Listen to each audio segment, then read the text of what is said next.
Good afternoon, everyone, and welcome to another edition of Recruit Military Live, a continuing series of live broadcasts covering all things military transition, veteran employment, mil spouse employment, and whatever else we can come up with.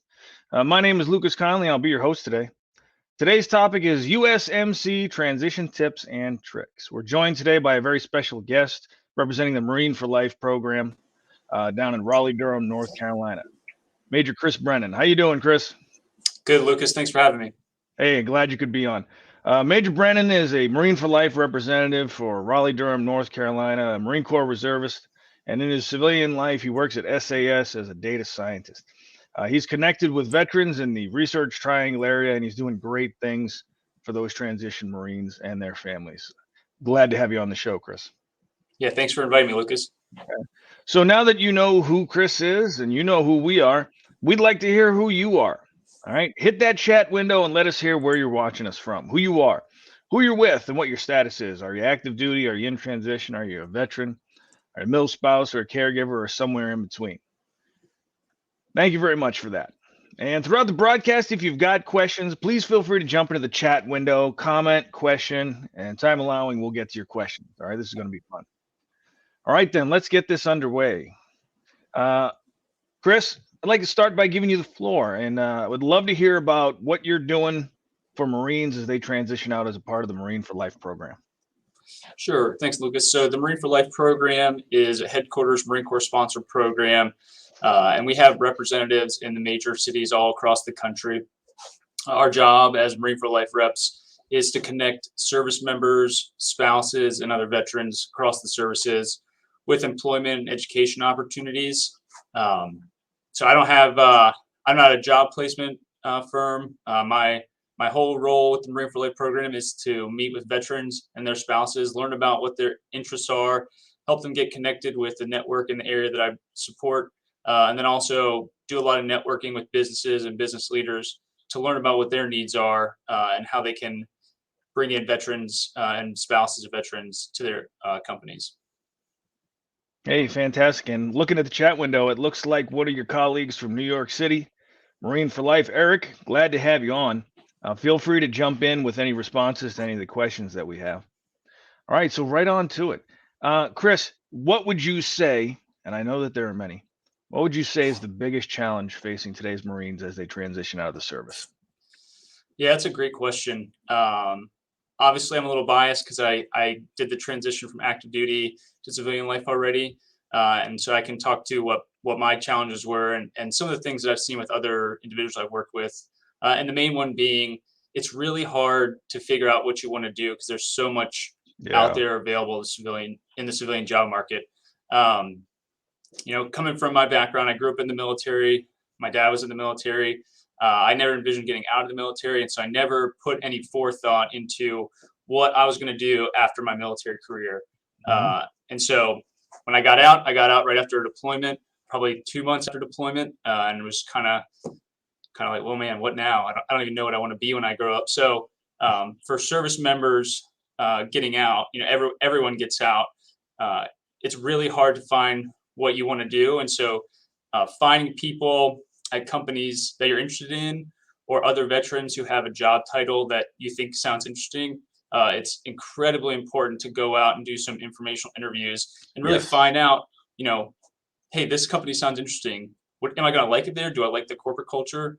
Do I really want to be in project management? Maybe project management really won't light my fire, and then I've Yep. wasted some of my career figuring out I hate what I'm doing. So can't stress enough the importance of getting out, asking for informational interviews, and then doing some legwork to find out what really lights your fire.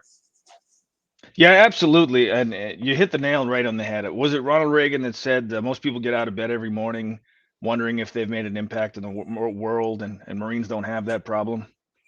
So, Yep. yeah, going forward, and of course, that's probably just a paraphrase. Going forward, that big question is, what do I want to be when I grow up? What do I want to do next? And it's a big open world. Having someone there to help you along that journey of figuring it out has got to be, and was for me when I transitioned, invaluable. Now, most Marines, many Marines, Army, Navy, sailors, all of us, um, We find that when it's time to transition, we're not just transitioning ourselves, we're transitioning a family unit. We're transitioning with that partner, that life partner, that person that helps us to, live our life. What would you say are the pitfalls, the challenges that are specific to those better halves, those Marine spouses out there? Yeah. So, in my situation, my wife really wanted to stay in North Carolina, so that really um, limited my options on what companies and what opportunities I could seek out. And I think the one thing that Marines who are married need to keep in mind is that our spouse, they put off a lot of opportunities to support us in our Yeah. time in the service. And so as you're getting out, that discussion, that plan should be a joint effort, not just what he wants, not what just she wants, but together, mapping out the pros and cons and the cost associated with going to different places. Um, I'm biased. I like to give my wife a lot of credit, and she stuck by me through a couple deployments. She didn't want to join the Marine Corps, or she didn't want to marry into the Marine Corps, but that's what she got. So it was really important to me to give her a voice in where we went, and the career field that I moved into, because she put her life on hold for me. So for spouses, make sure you're having the discussion with your service member spouse about what's important to you, whether it's geolocation preference, you really want to stay in one town, or if you're opportunity focused. There's a lot of great opportunities across the country if you're willing to go somewhere you maybe haven't considered.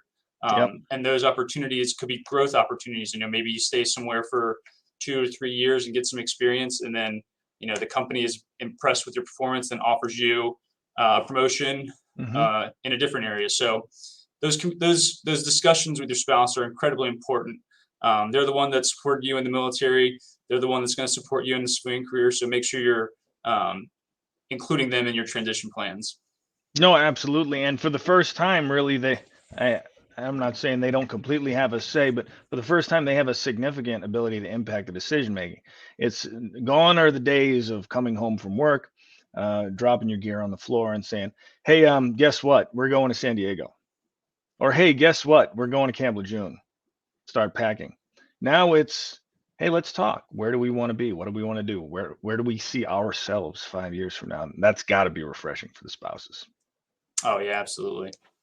All right. Now, for those service members, now you do most of your work, correct me if I'm wrong, on the right side, so to speak, of that DD 214, correct? Yeah, I primarily work with service members who are in the process of transitioning, or service members who have already picked up their DD 214 and are Hmm. looking to move to the Raleigh-Durham area. Okay. So what should service members be doing on the left-hand side of that DD 214? Let's say 12 months out. Sure. There's a lot of things you can do. I think one of the first things we talked about was the informational interviews.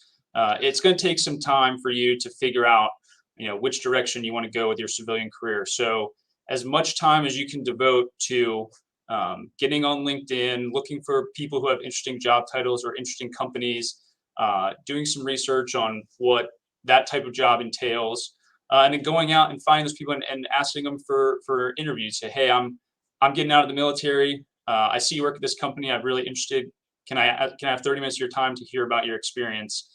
And you do that on repeat and get some of those informational interviews down, and you'll start to narrow down what your target company and target jobs will be. The other thing that I would recommend is kind of upskilling. So there's a ton of free resources available to service members, veterans, and spouses to gain some new credentials. Whether you're interested in a tech job, maybe you want to learn to code, there's a bunch of free resources. There's other opportunities outside of tech as well. But doing a little bit of legwork and going out and finding those free resources, that'll help you a lot in figuring out, hey, this is where I want to go. No, I definitely don't want to go this way.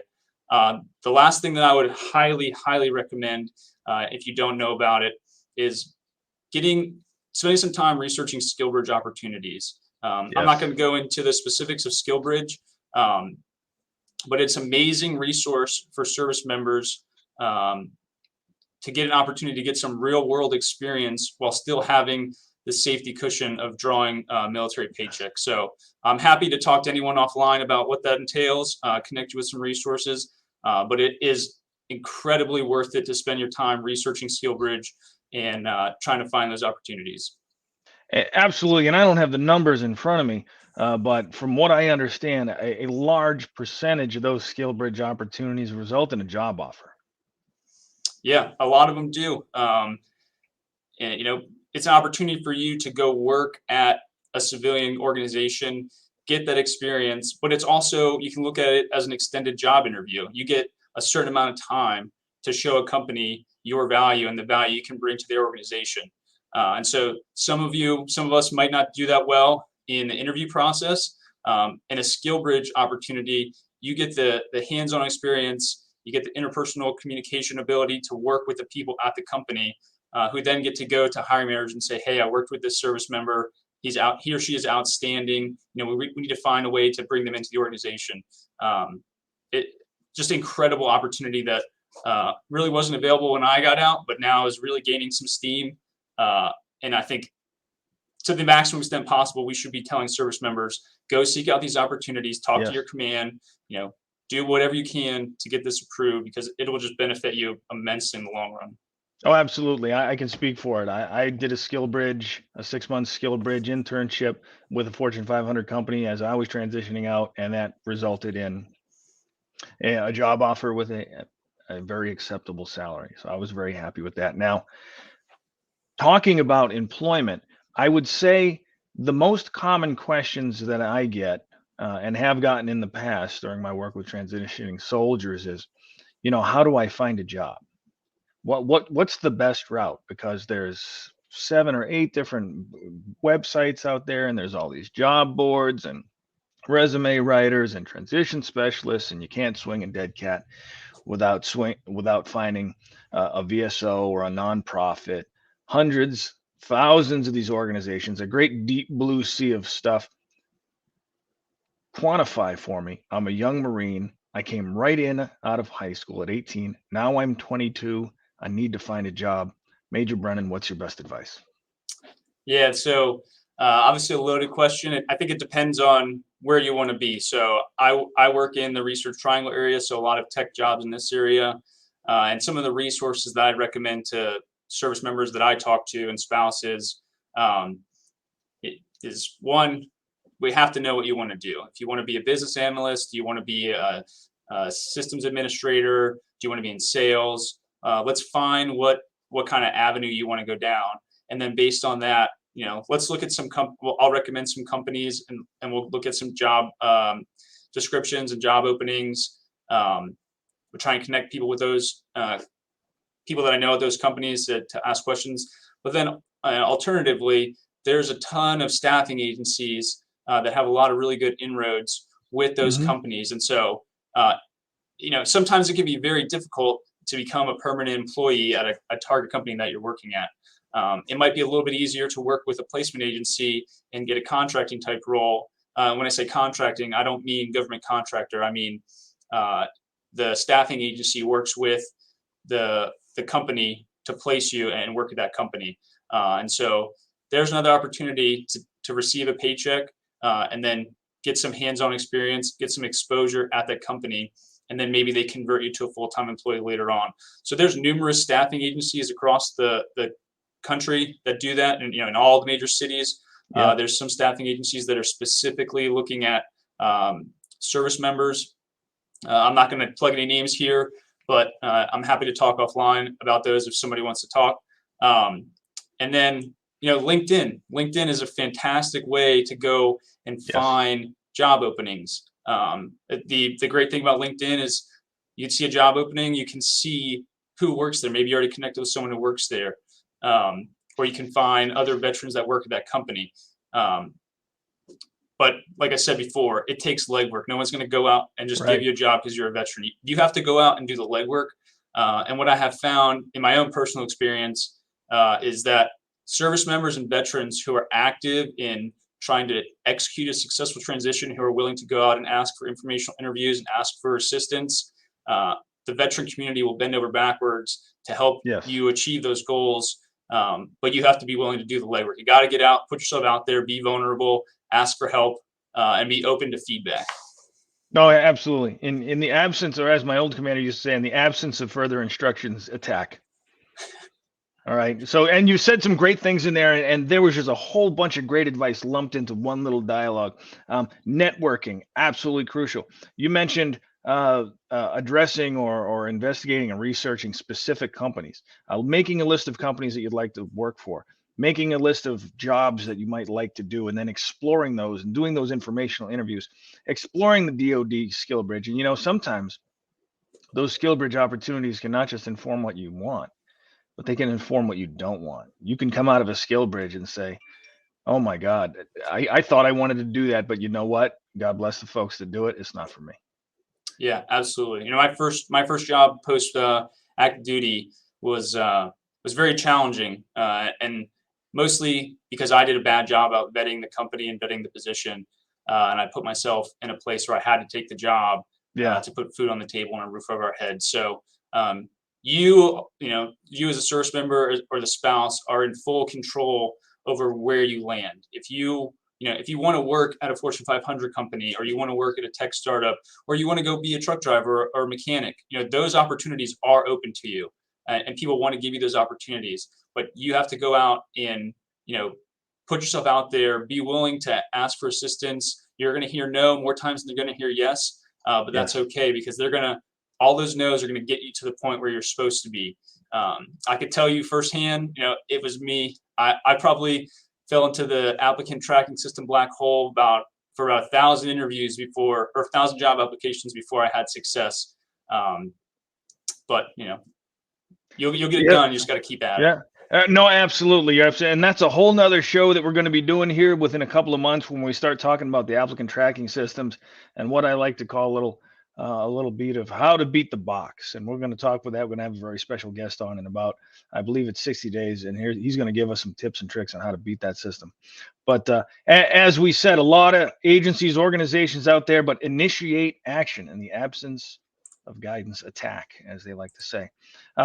Thank you, Chris, for being on the show. We've got to wrap things up. Thank you for sharing your advice, your guidance, and your wisdom for our veterans, our transitioning Marines, and their spouses. I'm certain our viewers enjoyed it. I see there are quite a few of your fellow devil dogs there in the chat, retired and active duty. Great to have them on, and some conversation there about opportunities being thrown around. So fantastic. And thank you for coming on the show. For those of you who are in the North Carolina area tomorrow specifically, you're able to get over to Fort Bragg, North Carolina, and drop into the Iron Mike Conference Center sometime between 11 and 1500. You'll find one of the Recruit Military job fairs going on. If you're 12 to 18 months out from separation, you bypass that opportunity, you're doing yourself a disservice. For those of you who will not be in the area, jump on over to RecruitMilitary.com. Look into our other events, both virtual and in person. I'm pretty sure you can find one that's going to be near you. If you haven't already done so, get on RecruitMilitary.com, register, and start investigating the great world of employment opportunities out there. As of this morning, over 400,000 job opportunities, information about career fairs, and a library of content, all designed to help you transition to meaningful employment. Well, that about wraps it up today. Chris, thanks for taking time out of your day. Thanks for having me, Lucas. Anybody watching, feel free to reach out to me on LinkedIn.